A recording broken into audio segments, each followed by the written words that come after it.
رمضان كريم برامج كعافيماتك وعيقلينتا بشهر رمضان كالكال هوسبيتال كلا صعب وحكوغو حنونada dilaaca bisha Ramadan sida gastri xanuunada sakarowga calool fadhiga iyo kuwa kale oo badan kala soc maalin kasta baraha bulshada السلام عليكم أولا بعد السلام أنا جو دكتورة أنفع فارح بوتان دكتورة هواينك عذرة هواينك كغيب كهول كشو إسبتال كالكال ما أنت وحنا إن أنتو بدير أو حاجة مهمة عن مشان وحر كلهنا كاسو كمد إن إيوان كيسوي هاي رمضان إيو هو يضور كله ما دام بيشي بركة سنة رمضان وصوف ولا هاي xiriir ka dhaxeeyo hooyada uurka leh waxyaabaha looga baahan yahay inay sameeyso iyo bisha Ramadaan oo ay laga rabo inay soonto ayadana ay tahay bil waajiba horta uurka markaan kala qaadno waa saddex qaybood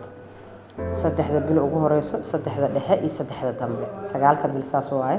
oo loo yaqaan first trimester second trimester iyo third trimester saddexda bilood ugu horeyso saan ugu ognahay waa xoogaa xilli aad u adag hooyada uurka leh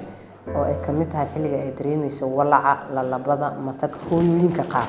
hooyo kasta ma dareento hooyo kasto dareemaysa xanuunadaas ilaahayna waa u baneeyay oo diintu ma ahan wax aad noogu adag waa loo ogol yahay inay gadaal ka soo khaleeso sidaas darteedna inay dhakhtar la tashato waxyaabaha caawin kara hooyadaas aan ka codsanayna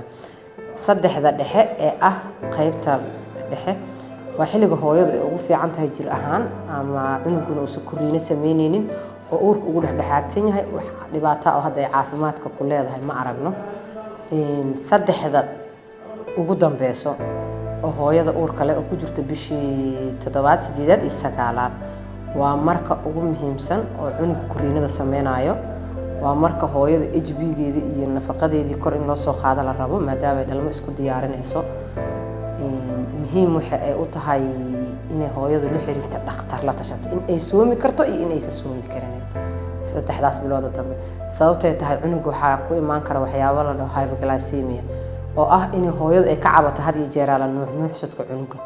oo daciif noqday sababtay tahay hooyadii waxa hadaysan cunin cunugi awood ku nuuxsada ma helaayo inuu sukurina dhici karta oo kg-gi laga rabo ka yar oo noqdo cunuguna waxa uu korabo waa saddexda bilood qaasatan labada bilo ugu dambeeyso koraa sidaas daraadeed waxaan codsan lahayn dhibaatooyinka ka imaan kara hooyada uurka leh iyo Ramadaanka inay hooyadu kala tashato dhakhtar wixii ay sameey kartay wixii sameey karin iyo sidii loo caawin karo